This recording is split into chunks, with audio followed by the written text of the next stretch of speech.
ละสมุทัยแจ้งนิโรธแล้วเจริญมรรค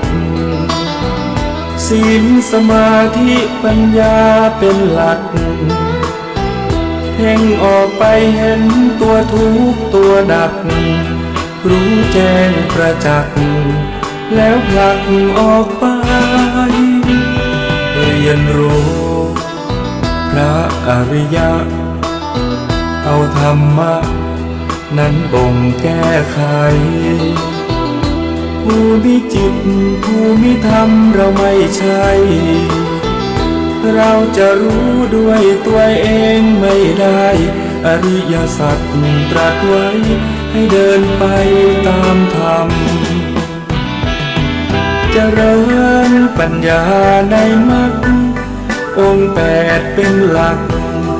นั้นงามเลิศล้ำรู้เนื้อรู้ตัวไม่ตกต่ำฝึกจิตฝึกใจให้ดื่มดำรู้รูปรู้นามแยกธาตุแยกขันธ์มองเห็นในไตรลักษณ์ว่าไม่เที่ยงสภาพแปรผันให้คงเดิมเป็นไม่ได้แท้นั้นวิปัสสนาเถิดพุทธชนทุกท่านอริยสัจสร้างสรรค์คือธรรมราชา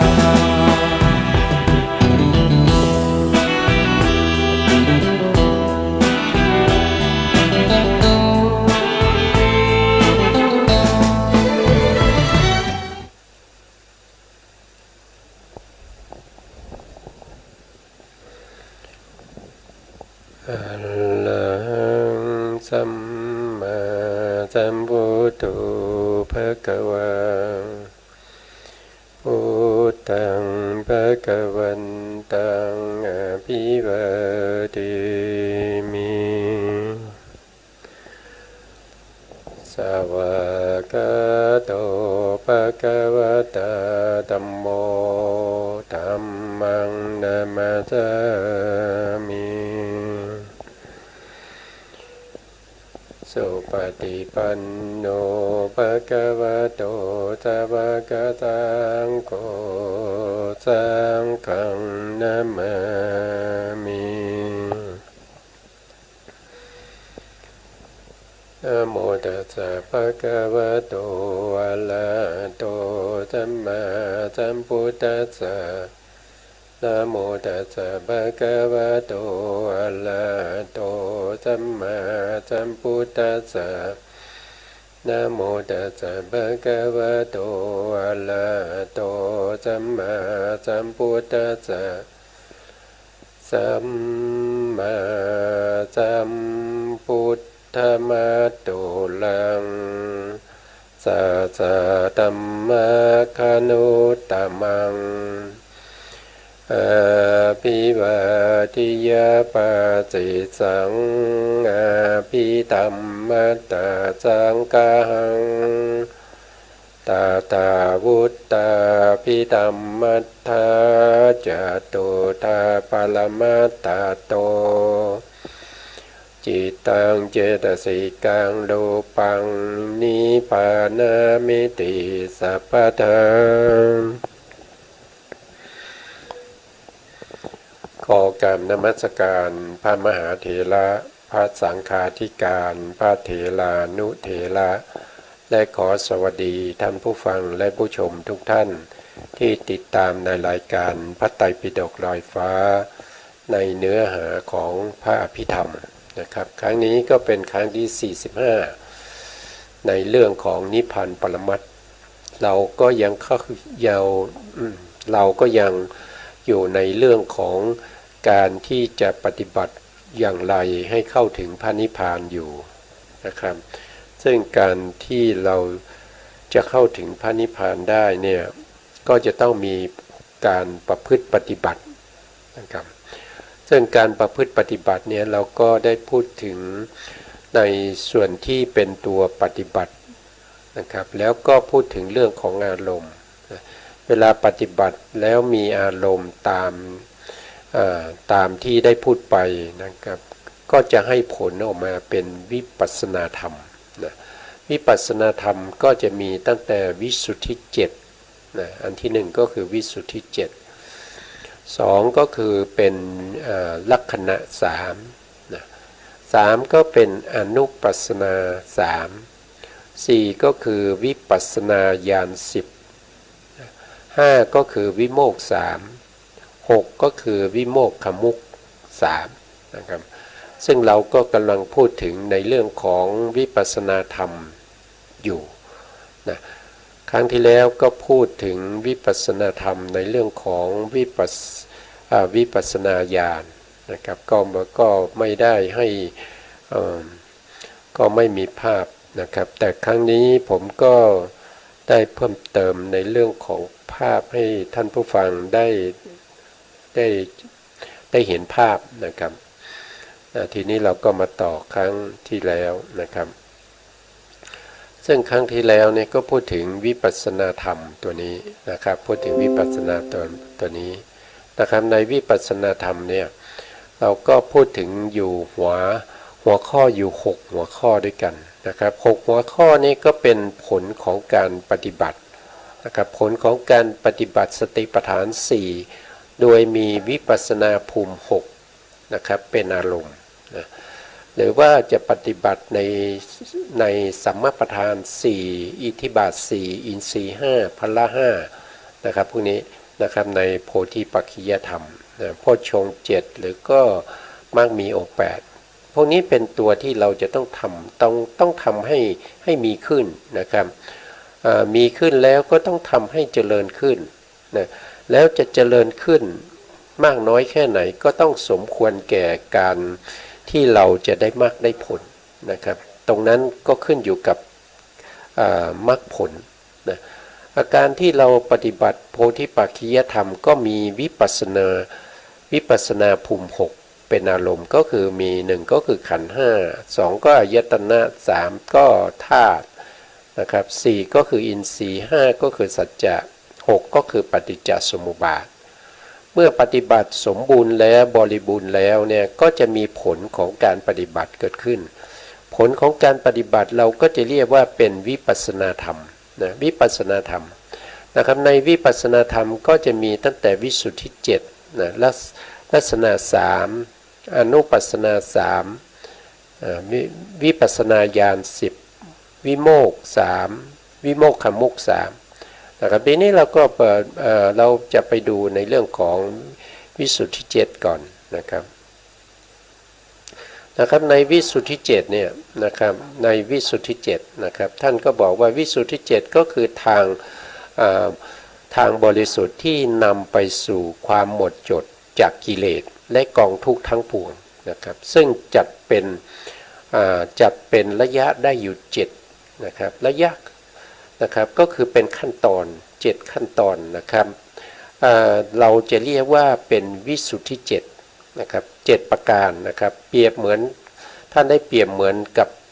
รถ7ผลัดนะครับหรือว่าบันได7ขั้นนะครับจึงจะเข้าสู่ความบริสุทธิ์นะความบริสุทธิ์ทั้ง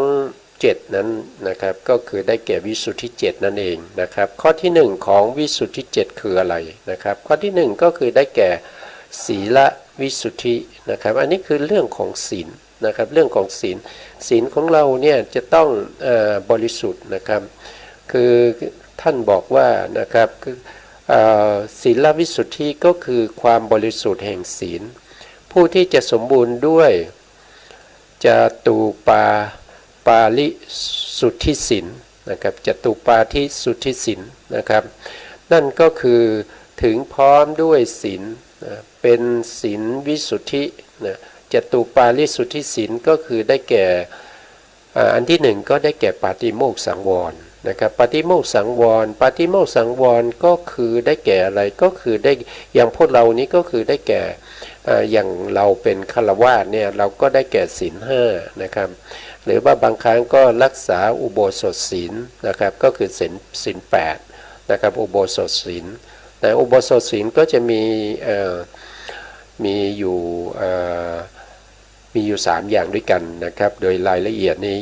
เราก็ยังไม่พูดถึงนะครับเพราะว่าเราจะได้เรียนต่อไปในชั้นต่อๆไปนะครับสองก็คืออินทรีย์สังวรนะครับอินทรีย์สังวรนะอันที่สองนะครับอินทรีย์สังวรศีลนะท่านว่าอย่างนั้นนะครับ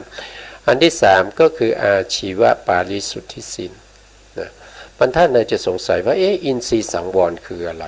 นะครับอินทรีย์สังวรก็คือการปิดกั้นนะปิดกั้นอะไรก็คือปิดกั้นอกุศลธรรมทั้งหลายที่เข้ามาทางตานะครับอย่างเช่นเราเห็นนะอย่างเช่นเราเห็นและทำอย่างไรไม่ให้จิตใจของเราเนี่ยเกิดเป็นอกุศลจิตนะไม่ให้โลภะมูลจิตโทสะมูลจิตหรือว่าจะเป็นโมหะมูลจิตเกิดขึ้นในวิถีนะครับในวิถีที่เป็นชวนะนะครับในวิถีไม่ว่าจะเป็นวิถีที่เป็นปัญจทวารวิถีนะครับปัญจทวารวิถีก็คือมีทั้งแต่การเห็นใช่ไหมครับวิถีที่หนึ่งก็คือการเห็นในการเห็นในปัญจทวารวิถีเนี่ยก็จะมีชวนะอยู่ด้วยนะครับในวิถีนะครับเคยเอาวิถีให้ดูนะครับแล้วก็มีโสตทวารวิถีก็คือฟังเสียงแล้วทำยังไงไม่ให้เกิดความยินดีไม่ให้เกิดความยินร้ายนะครับแล้วก็ไม่ให้เกิดความงงงวยนะครับหรือว่าอาจจะไม่สดชื่นนะครับไม่รู้เรื่องนะครับอันนี้ก็เป็นประเภทที่เป็นโมหะนะครับไม่ให้ก็พูดง่ายๆก็คือไม่ให้เวลาเราได้ยินเสียงได้เห็นได้ยินเสียงได้รสนะครับได้กลิ่นได้สัมผัสถูกต้องแล้ว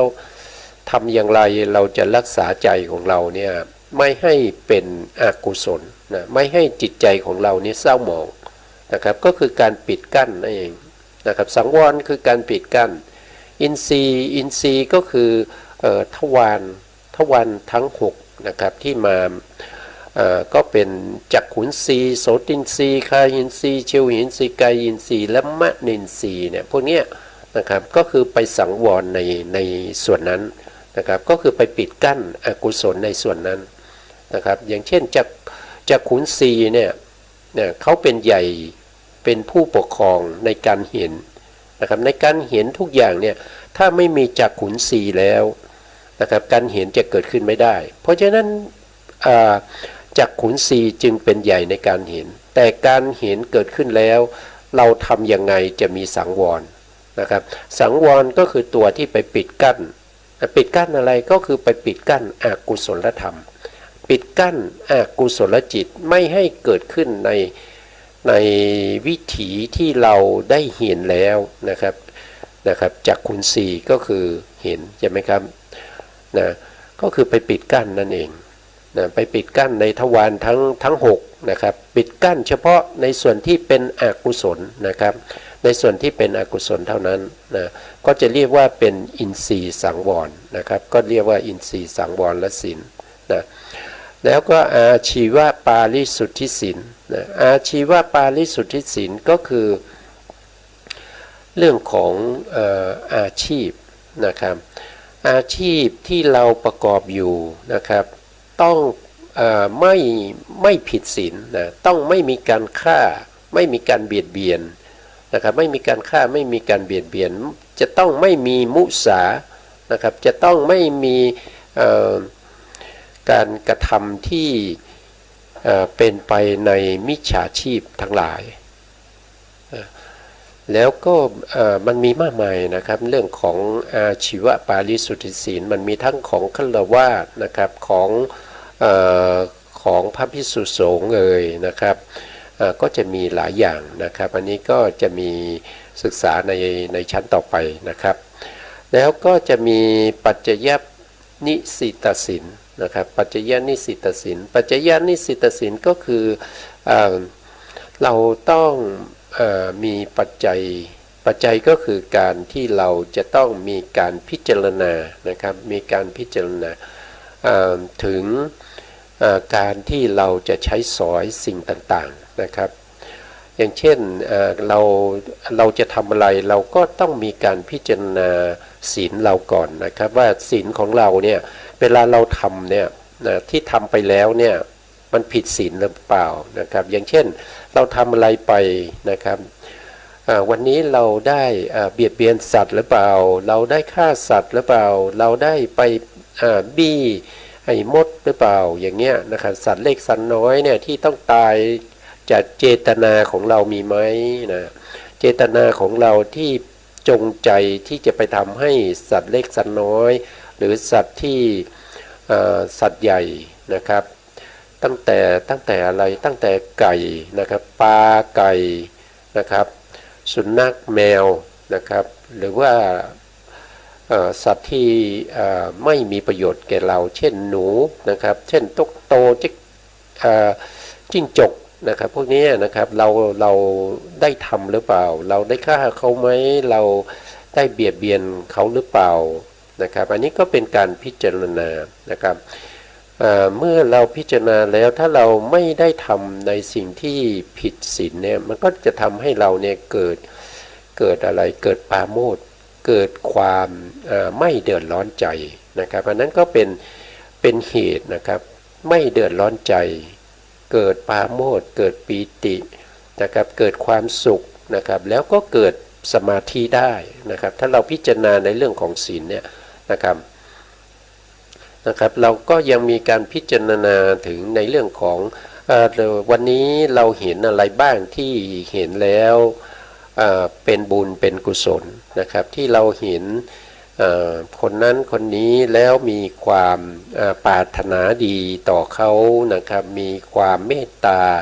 นะครับมีความสงสารมีความกรุณาต่อสิ่งที่เป็นสังขารธรรมทั้งหลายที่เราได้พบได้เห็นนะครับแล้วก็เราก็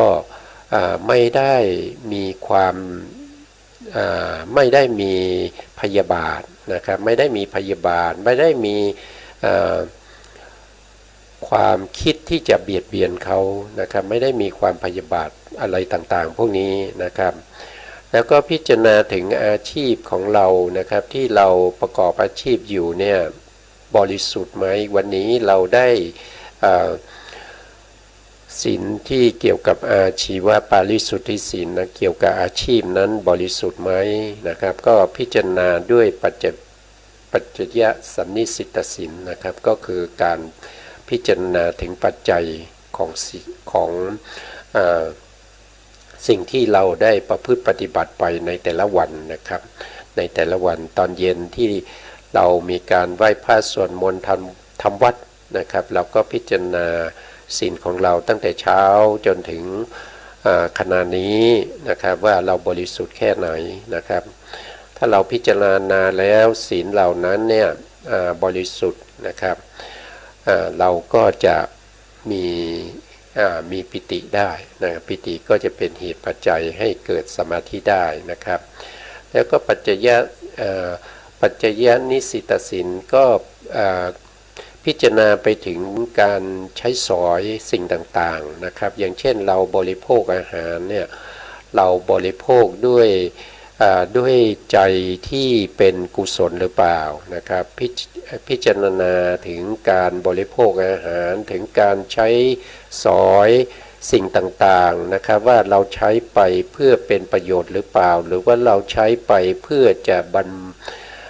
บำรุงบำเรอให้เรามีความสุขนะครับหรือว่าเราใช้ยานะครับใช้ยา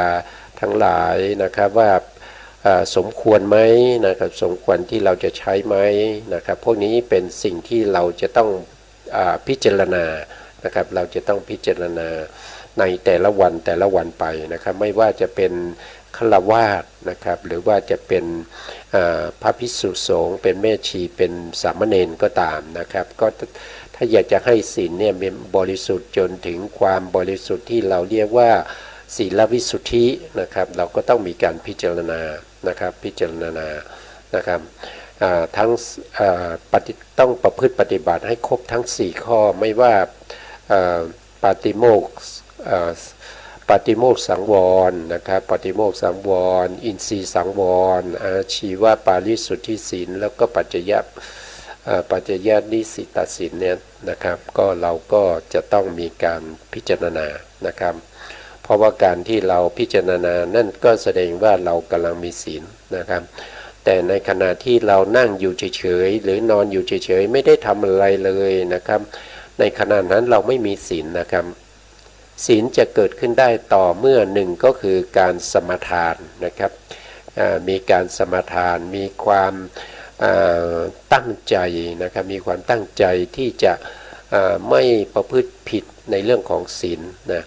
อันที่สองจะมีก็ต่อเมื่อเรามีการวิรัตนะวิรัตก็คือการเว้นนะในขณะที่มีมิตรภวัตถุที่จะทำให้เราผิดศีลเนี่ยเราก็จะเว้นจากวัตถุนั้นนะเราไม่ทำให้ผิดศีลนะ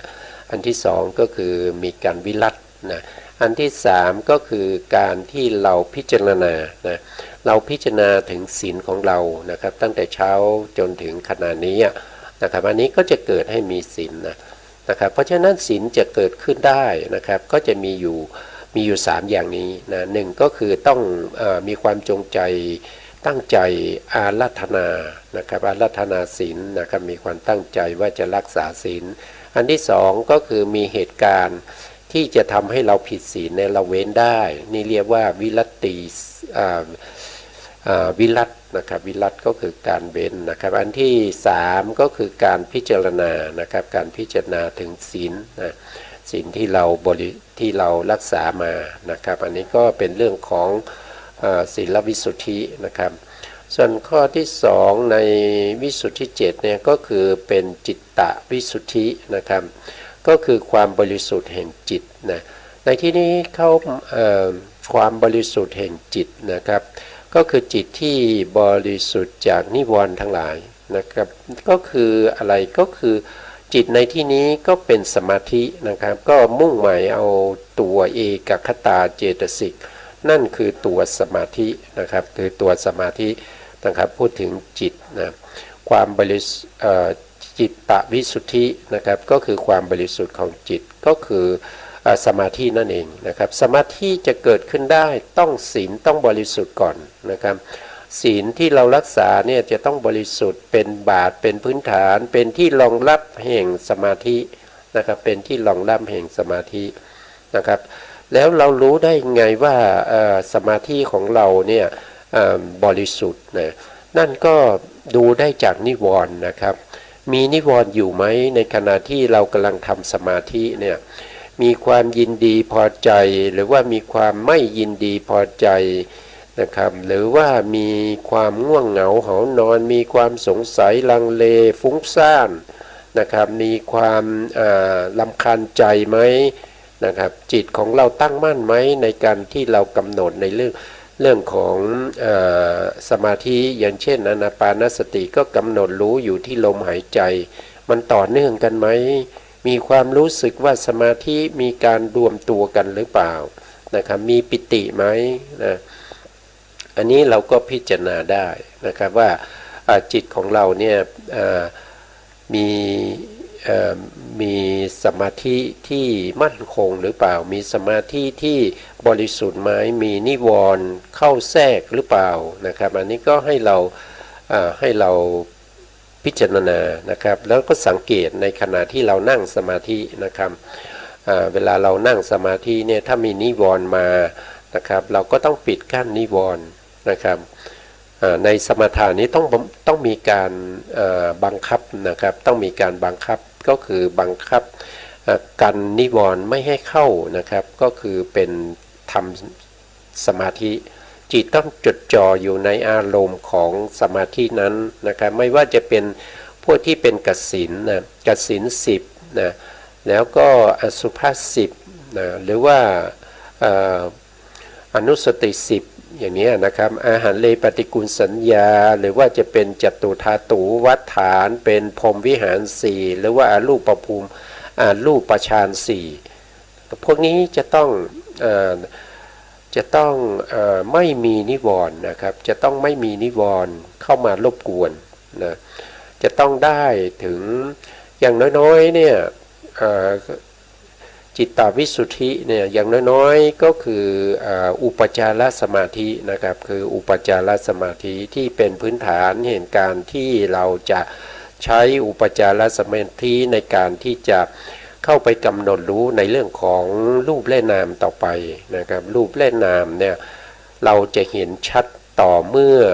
สมาธิเราเป็นอุปจารสมาธินะแต่ถ้าสมาธิเราเข้าถึงอัปปนาสมาธิเนี่ยเป็นสมาธิที่เขาเรียกว่าเป็นอัปปนานะครับเป็นอัปปนาสมาธิเป็นชั้นที่1ชั้นที่2ชั้นที่3ชั้นที่4นะครับแต่ถ้าว่าโดยพระพิธรรมก็มีชั้น5ด้วยนะครับ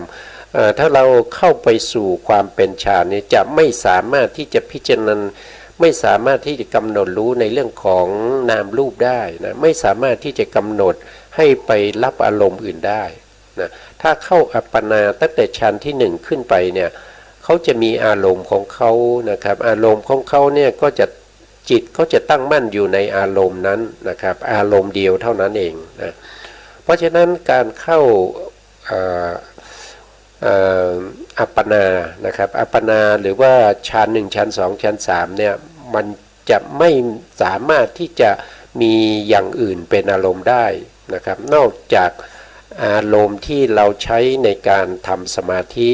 อย่างใดอย่างหนึ่งเป็นอารมณ์เพราะฉะนั้นการเปลี่ยนอารมณ์ไม่ได้นะครับถ้าเราอยู่ในฌานแต่ถ้าเราจะกำหนดในรู้ในเรื่องของนามรูปเนี่ยเราต้องออกจากฌานถอยออกมาจากฌานก่อนนะครับเมื่อเราถอยออกมาจากฌานอย่างเช่นถ้าเราอยู่ในฌานที่5ในเราก็จะต้องถอยออกมานะครับถอยมาชั้น4ชั้น2ชั้นถอยมาชั้น4ชั้น3ชั้น2ชั้น1แล้วก็มาอุปจารสมาธินะครับต้องมาถึงอุปจารสมาธิเมื่อมาถึงอุปจารสมาธิแล้วก็สามารถที่จะพิจารณาในเรื่องของนามและรูปได้นะครับสามารถจะมีนามและรูปเป็นอารมณ์ได้นะครับอุปจารสมาธิมีนามและรูปเป็นอารมณ์นะนามรูปเป็นอารมณ์ก็จะสามารถมองเห็นความเป็นจริงของนามรูปได้นะเพราะว่าสมาธิก็เป็นอุปจารสมาธิมีกำลังนะครับมีกำลังในการพิจารณาเห็นรูปนามขันธ์5ตามความเป็นจริงนะตามความเป็นจริงนั่นก็แสดงว่าเราเข้าถึงวิสุทธิข้อที่3ที่เราเรียกว่าทิฏฐินะครับเรียกว่าทิฏฐิวิสุทธินะครับทิฏฐิวิสุทธิก็คือความบริสุทธิ์แห่งทิฏฐิและปัญญารู้แจ้งในนามรูปตามความเป็นจริงนะครับได้ชื่อว่าทิฏฐิวิสุทธิเก่าก็คือโสรสญาณญาณ16นะครับก็เห็นแจ้งญาณที่1นะครับเป็นญาณที่1นะถ้าเราพูดถึงวิปัสสนาญาณนะครับว่าโดยโสรสญาณโสระนี่ก็คือ16นะครับคือ16ก็คือญาณทั้งหมด16ญาณนะถ้าเราจำแนกญาณทางวิปัสสนามาได้16ญาณเนี่ยทิฏฐิวิสุทธินั้นก็คือญาณที่1ที่เราเรียกว่านามรูปปริเฉทญาณนะครับนามรูปปริเฉทญาณนะครับเป็นญาณที่1ในโสรสญาณนะญาณที่1คืออะไรญาณที่1ก็คือเห็นนามรูปนะครับเห็นนามรูปตามความเป็นจริงนะครับนามรูปที่เราเห็นทุกวันเนี่ยเขาจะก่อกลุ่มกันเป็นกลุ่มเป็นก้อนนะครับเพราะฉะนั้นเวลาเราเห็นเราก็จะเห็นทั้งหมดนะครับเราไม่ได้เห็นเป็นส่วนนะครับอย่างเช่นการเห็นเนี่ยจริงๆแล้วตาที่เราเห็นเราเห็นเฉพาะสีแต่เราไม่รู้นะครับเราไม่รู้ว่าที่เราเห็นมันเป็นสีแต่ที่เราเห็นทุกทีนะมันกลายเป็นบุคคลไปแล้วนะครับเป็นบุคคลไปแล้วนะครับถ้าเราเห็นพระก็จะเป็นพระไปแล้วนะครับจริงๆเราไม่ได้ไอ้ตาเนี่ยมันไม่ได้เห็นเป็นพระมันเห็นเฉพาะสีเท่านั้นนะสีต่างๆที่ตาเห็นนะครับเราจะต้องให้รู้ปรมัตถ์เหล่านี้นะครับเพราะปรมัตถ์เหล่านี้เนี่ยเป็นอะไรเป็นนามและรูปนะถ้าพูดถึงนามและรูปเนี่ยมันไม่ใช่สัตว์ไม่ใช่บุคคลนะครับมันไม่ใช่ชีวะมันไม่ใช่ เขาเรียกว่าเป็นปิยรูปสาตรูปนะครับปิยรูปสาตรูปเนี่ยมันเป็นรูปที่มันรวมกันอยู่นะมันเป็นรูปที่รวมกันอยู่เมื่อไหร่เรามองเห็นสภาวะธรรมทั้งหลายตามความเป็นจริงตาเห็นก็เห็นแต่สีใช่ไหมครับหูได้ยินก็ได้ยินแต่เสียงนะครับไม่ใช่เสียงเพลงนะครับไม่ใช่เสียงสวดมนต์นะไม่ใช่เสียงผู้หญิงผู้ชายแต่เป็นเฉพาะเสียงเท่านั้นเองแล้วก็ยังไม่รู้ความหมายของเสียงด้วยนะนั่นแสดงว่าเรารู้ตามความเป็นจริงแต่ถ้าเรารู้ความหมายของเสียงไปนะครับนั่นแสดงว่ากลายเป็นบัญญัติไปแล้วนะครับเป็นบัญญัติโวหารทางโลกียะนะครับที่ใช้สื่อสารกันนะใช้ในการสื่อสารนะครับเพราะฉะนั้นการรู้ความหมายอย่างนั้นมันเป็นบัญญัติมันเป็นบัญญัติที่เราบัญญัติขึ้นมายอมรับกันนะครับบัณฑิตทั้งหลายมาตกลงยอมรับกันนะครับว่าคำว่าอย่างเช่นคำว่าเสียงอย่างเงี้ยเฉพาะคำนะครับเฉพาะคำว่าเสียงเนี่ยมันเป็นบัญญัตินะแต่ตัวจริงๆของเสียงมันมีสภาวะที่กระทบกับโสตประสาทซึ่งเป็นความใสของมหาพุทธรูปนะครับกระทบกับโสตประสาทได้นั่นเรียกว่าเป็นเสียงนะครับคำว่าเสียงเนี่ยไม่ใช่ตัวเสียงนะครับไม่ใช่ตัวเสียงนะครับเพราะฉะนั้นการที่เราจะให้ได้มาซึ่งทิฏฐิวิสุทธิเนี่ยก็ต้องรู้เห็นตามความเป็นจริงตัวที่รู้เห็นตามความเป็นจริงนั่นก็คือตัวปัญญาที่รู้แจ้งนามรูปตามความเป็นจริงตามที่ท่านได้แสดงไว้นะครับตามที่พระอนุรุทธาจารย์ท่านได้แสดงเอาไว้นะครับนี่นะครับนี่นะอันนี้ก็เป็นสภาวธรรมนะครับเราจะเห็นอย่างไงให้ได้เฉพาะสภาวธรรมคำว่าสภาวธรรมเนี่ยมันมีไวยพจน์หลายตัวนะครับมันมีเช่นสภาวธรรมอย่างเงี้ยวิเศษลักษณะนะครับแล้วก็เห็นอย่างไงเห็นลัคนาที่จตุกะอันนี้ก็จะต้องเห็นอย่างใดอย่างหนึ่งในลัคนาที่จตุกะนะครับแต่ถ้าเป็นในวิปัสสนาญาณ16ที่เรียกว่าโสรสญาณ16เนี่ยถ้าจะได้ญาณ1ญาณ2นี้จะต้องเห็นทั้งที่เป็นลักษณะนะครับแล้วก็ทั้งที่เป็นเหตุใกล้ให้เกิดนะครับเหตุใกล้ให้เกิดหรือบางทีก็เห็นว่าสภาวะธรรมนี้เวลาเกิดขึ้นแล้วเขาทำหน้าที่อะไรมีลดอย่างไรนะครับแล้วก็ตัวปัญญาเนี่ยเห็นอย่างไรนะครับก็คืออาการปรากฏให้รู้ได้นั่นเองนะครับอันนี้ก็จะเป็นเรื่องของทิฏฐิวิสุทธินะทิฏฐิวิสุทธิจะเกิดขึ้นได้ต้องมีจิตตวิสุทธิก่อนนะครับจิตตวิสุทธิจะต้องมีอย่างคณิกะสมาธินี่ใช้ไม่ได้นะครับใช้ไม่ได้ในการที่จะเห็นทิฏฐิวิสุทธินะสมาธิต้องเป็นอุปจารสมาธิขึ้นไปนะครับอุปจารสมาธินะครับหรือว่าอัปปนานะครับแต่อัปปนานี้จะต้องถอยออกมาอยู่ที่อุปจารสมาธินะครับแล้วก็ถึงจะเจริญในเรื่องของนามรูปนะครับตามให้เห็นตามความเป็นจริงของนามรูปนะอันนี้เป็นหลักในการที่จะต้องประพฤติปฏิบัตินะครับอันนี้ก็ถ้าในทิฏฐิวิสุทธิเนี่ยถ้าว่าโดยญาณก็คือได้แก่ญาณที่1นะครับญาณที่1ในโสรสญาณนี้ยังไม่ได้จัดเข้าอยู่ในที่เราเรียกว่าวิปัสสนาญาณ10นะครับวิปัสสนาญาณ10เนี่ยจะจัดเป็นญาณที่1ต้องได้สัมมาสนญาณก็คือญาณที่3ในโสรสญาณ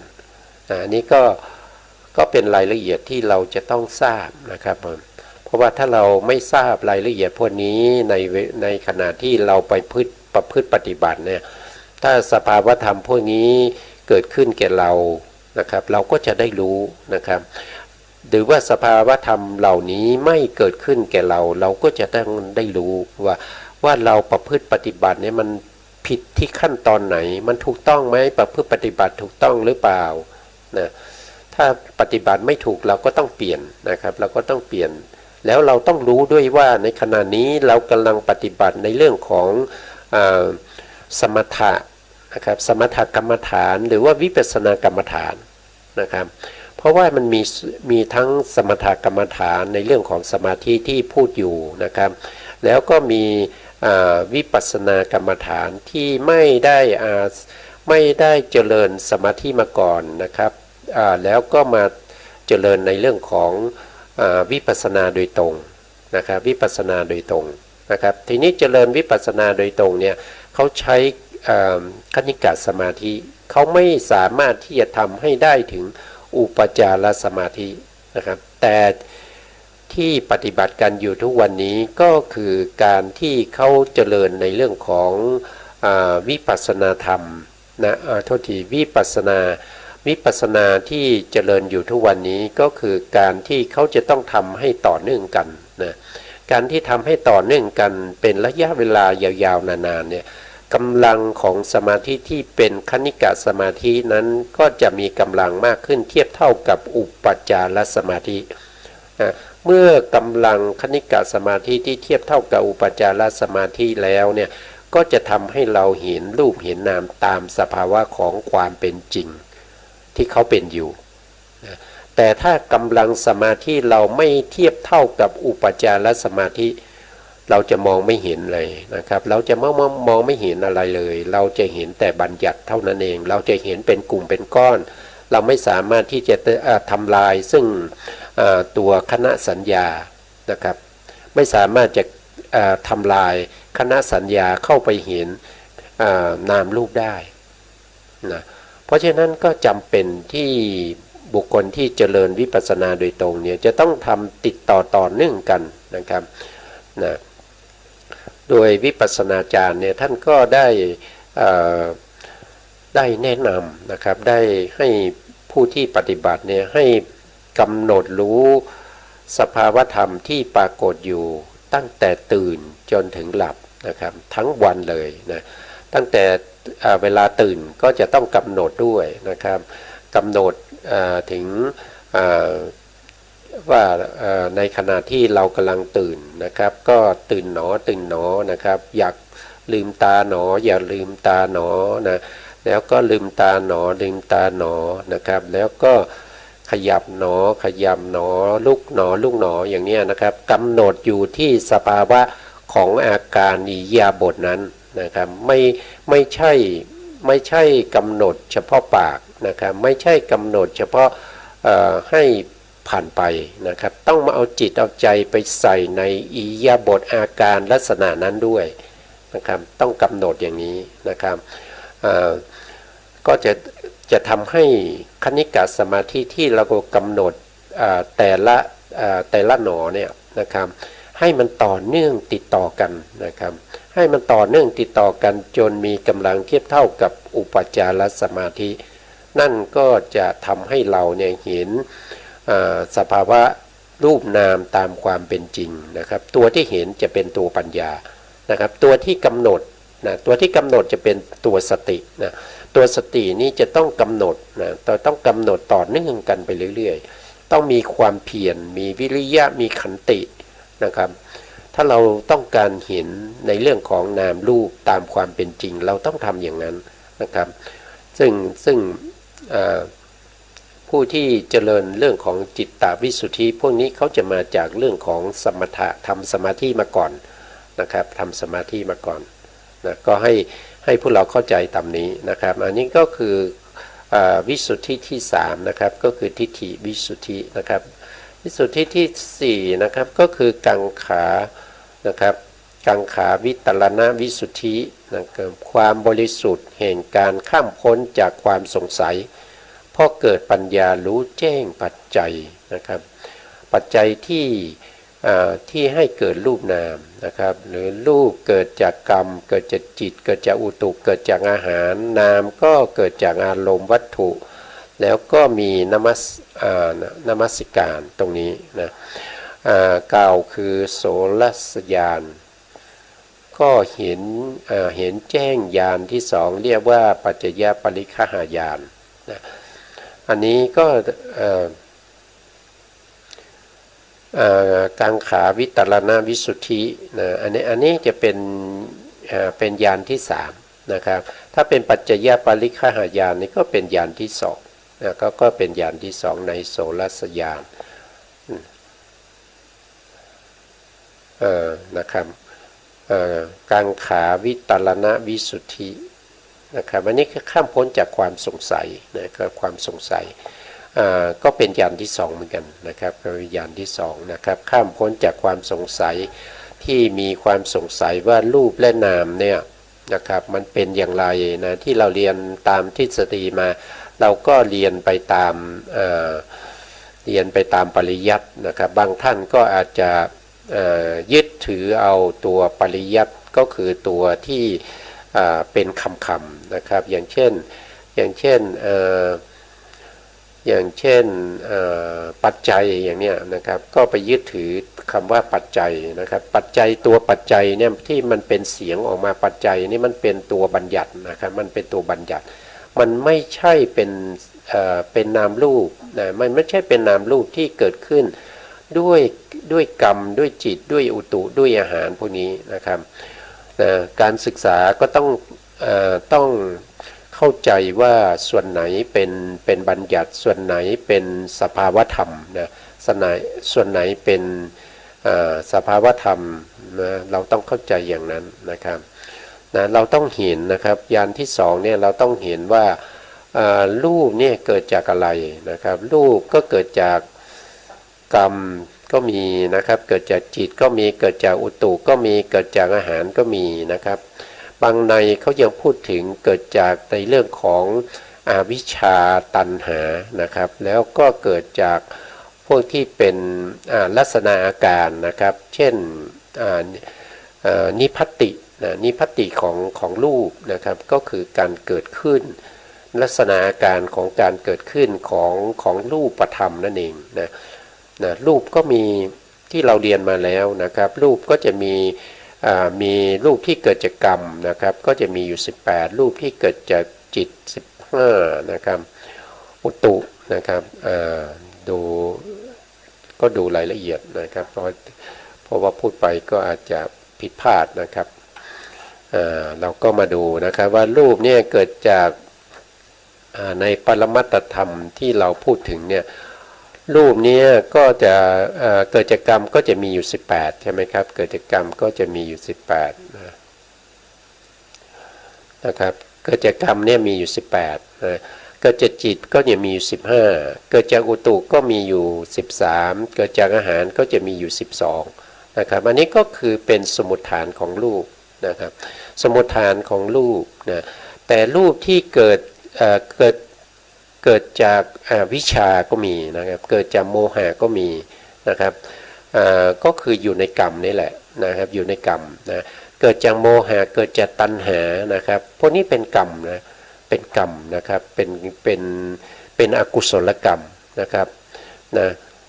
เกิดจากอวิชชาเกิดจากตัณหาเกิดจากอุปทานอย่างเงี้ยนะครับส่วนการเกิดจากนิพพัตตินั้นอันนั้นเป็นลักษณะอาการของรูปนะครับเราจะเห็นรูปที่มันค่อยๆเกิดขึ้นมานะครับถ้าเรามี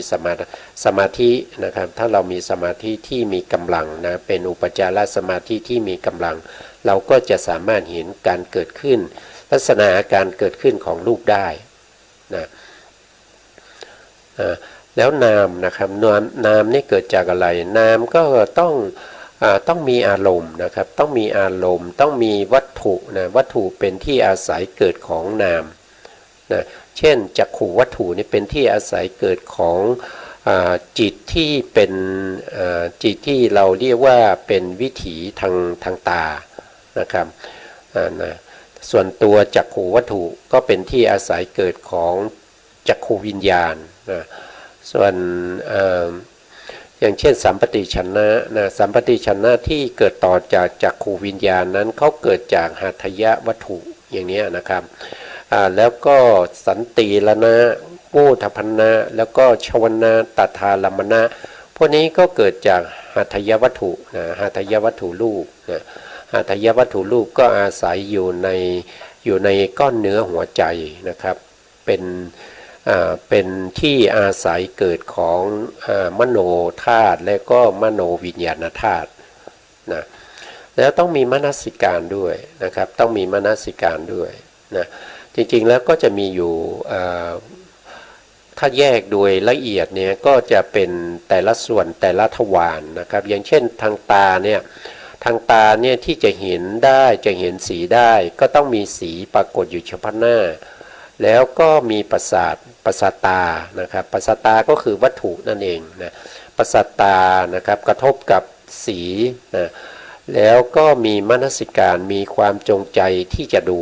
นะมีความจงใจที่จะดูที่ขาดเสียไม่ได้เลยนั่นก็คือแสงสว่างนะครับแสงสว่างถ้าไม่มีแสงสว่างการ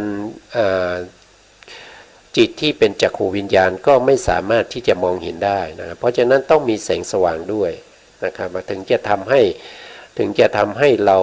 มองเห็นนะถึงจะทำให้เรามองเห็นอะไรก็คือมองเห็นสีเป็นลายสีเป็นรูปนะครับสีเป็นรูปแต่ตัวเห็นเป็นอะไรตัวเห็นเป็นนามนะครับ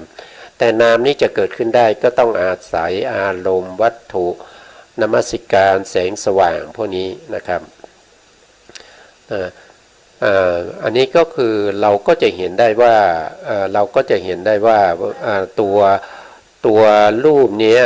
จะเกิดขึ้นได้จะต้องมีกรรมมีจิตมีอุตุมีอาหารนะครับแล้วก็จะต้องมี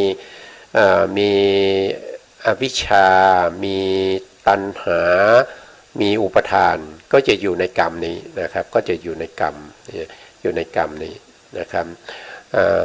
ส่วนนามธรรมนะครับนามธรรมจะเกิดขึ้นได้ก็ต้องอาศัยอารมณ์นะอารมณ์ก็จะมีอยู่6อย่างนะอารมณ์6นะครับก็จะมีรูปารมณ์นะครับสีต่างๆนะ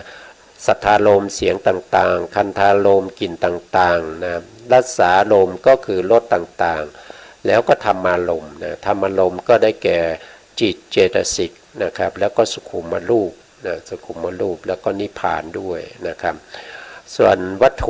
ถุก็จะมีวัตถุอยู่6อย่างนะก็จะมีจักขุวัตถุโสตวัตถุคานวัตถุชิวหาวัตถุกายวัตถุแล้วก็หัตถยวัตถุนะครับนี่ก็จะมีนมัสการนี่ก็คือการใส่ใจในการมีความสนใจในการดูการเห็นนะในการดูการเห็นการรู้กลิ่นรู้รสรู้สัมผัสแล้วก็มีโยนิโสมนสิการนะครับก็จะมาจากตัวนี้นะครับเพราะฉะนั้นเราก็จะเห็นได้ว่าทั้งรูปทั้งนามเนี่ยจะเกิดขึ้นได้เขาต้องมีปัจจัยนะไม่มีปัจจัยเขาเกิดขึ้นไม่ได้นะครับเมื่อปัจจัยดับเนี่ยเมื่อปัจจัย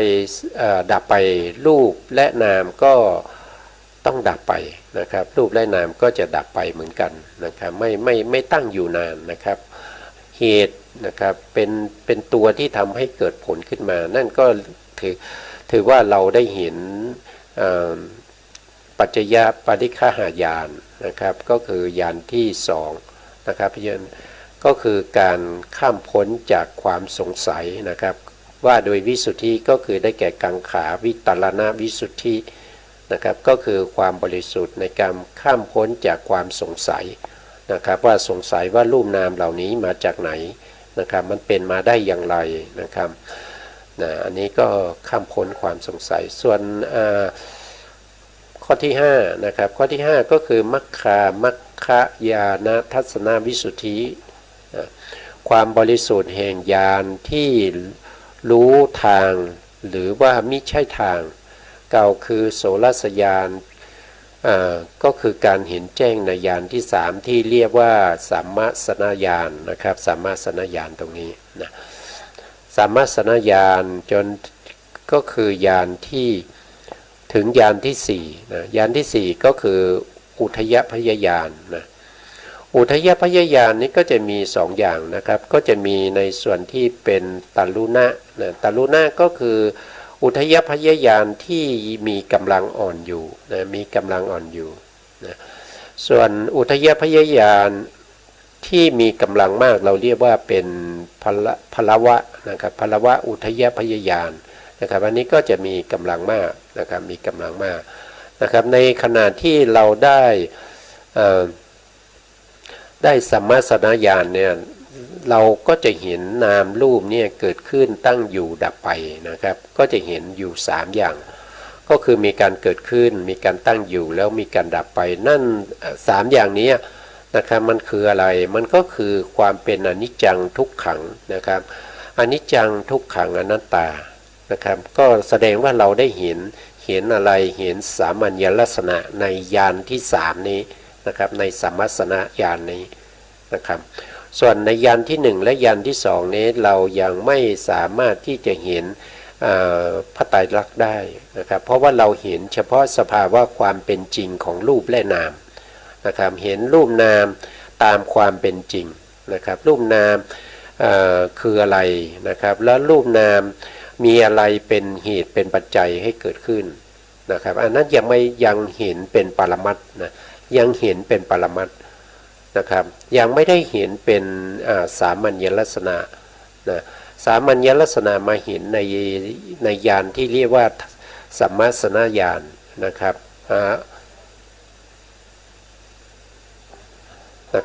ในสัมมาสนญาณนะครับในสัมมาสนญาณนะครับใน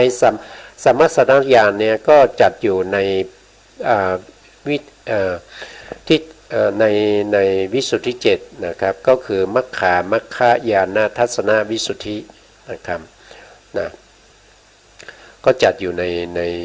ในส่วนที่เรียกว่าเป็นญาณที่รู้ว่าเป็นทางหรือว่าไม่ใช่ทางนะครับในการที่จะที่ปฏิบัติมาจนถึงตอนนี้นะครับที่มาเห็นรูปนามมีการเกิดขึ้นตั้งอยู่แล้วก็ดับไปเนี่ยนะครับว่าเป็นทางหรือว่าไม่ใช่ทางนะครับแล้วก็ญาณที่เป็น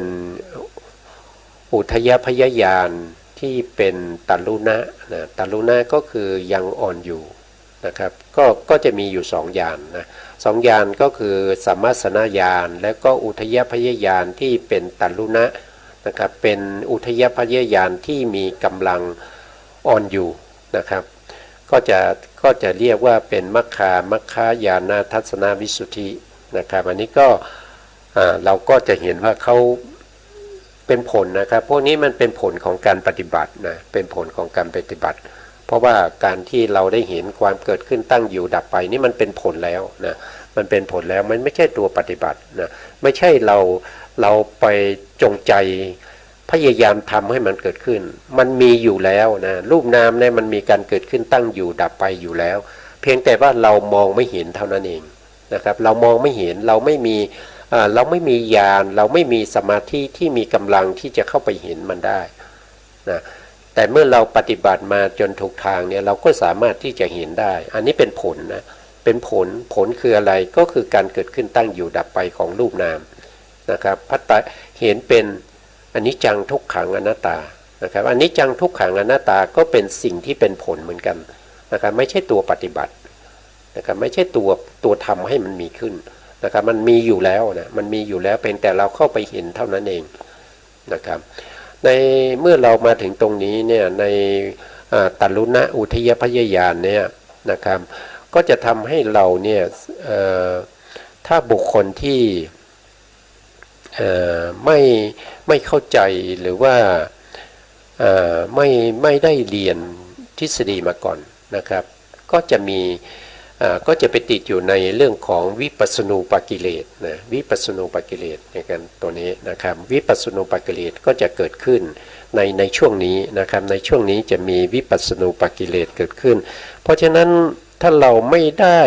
ได้ศึกษามาก่อนเราก็จะไม่รู้เราก็จะเข้าใจว่ามันเป็นอะไร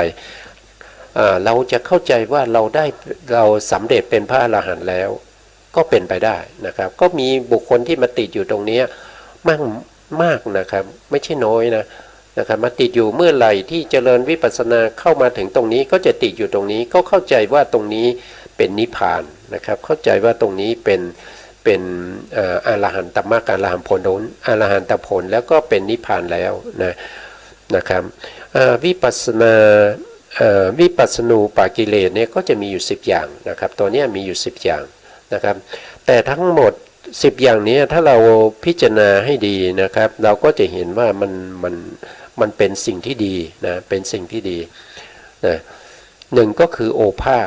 าสก็คือแสงสว่างนะครับเมื่อเราปฏิบัติมาถึงตรงนี้เราจะมีแสงสว่างปรากฏขึ้นทำให้เราเนี่ย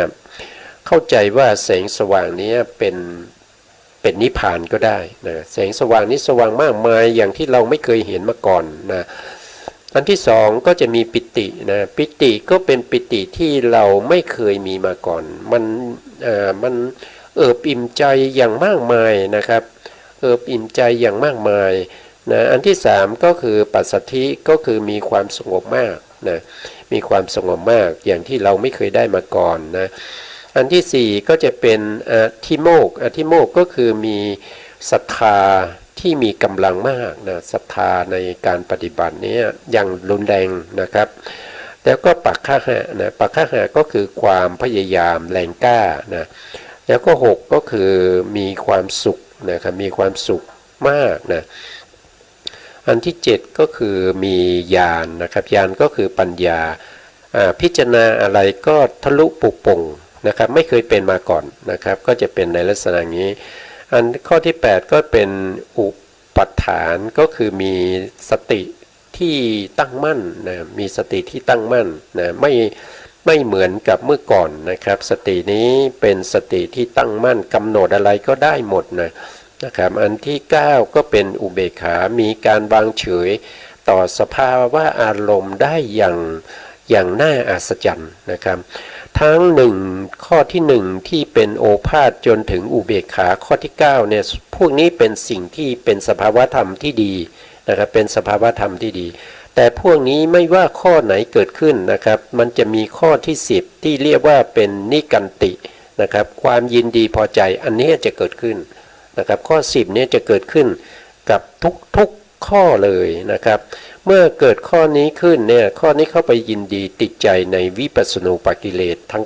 9จึงทำให้เราเนี่ยไม่ก้าวหน้าในการประพฤติปฏิบัตินะครับเพราะก็จะติดอยู่ตรงนี้นะครับอันนี้ก็เป็นข้อที่5ที่เราเรียกว่ามัคคายานาทัศนวิสุทธินะครับอันนี้เราก็พูดถึงตรงนี้นะครับพอดีเวลาหมดนะครับเพราะฉะนั้นก็เราก็ต้องเอาไว้พูดต่อในโอกาสต่อไปในวันต่อไปนะครับซึ่งวันนี้เราก็พูดสรุปแล้วเราก็พูดถึงในเรื่องของวิสุทธิ7นะครับก็มาถึงข้อที่5นะข้อที่1ของวิสุทธิ7ก็คือศีลวิสุทธินะข้อที่2ก็คือทิฏฐิวิสุทธิข้อที่3ก็คือกังขาวิตรณวิสุทธิข้อที่นะครับนะแล้วก็ข้อที่5ก็คือมัคคายานาทัศนวิสุทธินะครับก็เอาไว้คุยกันต่อในโอกาสต่อไปครับตอนนี้เวลาหมดครับนะสุดท้ายนี้นะครับก็ขอบพระคุณพระครูสมุทรวิสุวัฒน์วรกิจโจผู้อำนวยการสถานีวิทยุเพื่อการศึกษาพระพุทธศาสนาและวัฒนธรรม FM 104.5 เมกะเฮิรตซ์วัดไฟหินจังหวัดเชียงใหม่นะครับแล้วก็ขอกอบพระคุณพระอาจารย์ด็อกเตอร์พระอาจารย์ด็อกเตอร์ปริยัติยานุศาสตร์นะครับแล้วก็ขอบคุณท่านผู้ฟังและผู้ชมทุกท่านที่ติดตามในรายการนี้นะครับขอบคุณครับสวัสดีครับ